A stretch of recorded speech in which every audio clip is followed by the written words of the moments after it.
સલાહકાર જો સારો મળી જાય તો જીવનનો ઉદ્ધાર થઈ જાય. અમે ગામમાં જ્યાં હતા, હકીકત મારા દાખલા છે, વાર્તાઓ નહીં હોતી મારી. રબારીઓના ઘેર જ્યાં રમેણ હતી, ખબર પડી કે ભીખાભાઈ બુવાજી આયા, રબારી હોમાં આયા. ભાવ કે માં મારી માતારી થઈ ગઈ.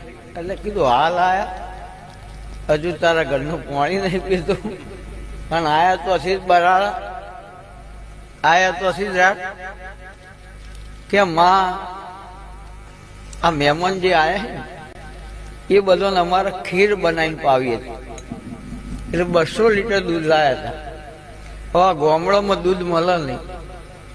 હવે આ મહેમાનોને અમારે ખીર પાવી હતી, એ દૂધ બગડી ગયું.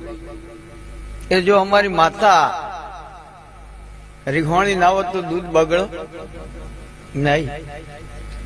કીધું યાર વેમમાં ચોહદી જીવે, તારી માતા હાલ મારા જોડે આવીને જીવી. એને મને એવું કીધું કે ભીખા બુઆ આ મારા ગોડા હે, ઈવન સમજણ પાડ. એ મને કઈ જી છે કે યાર ખીર તો આખી દુનિયા પાસે, મારે ખીર પાવાની નહીં. અંદર થોડું કાજુ બદામ નોખ ને ખોડ નોખ, લચ્છી પાય યાર.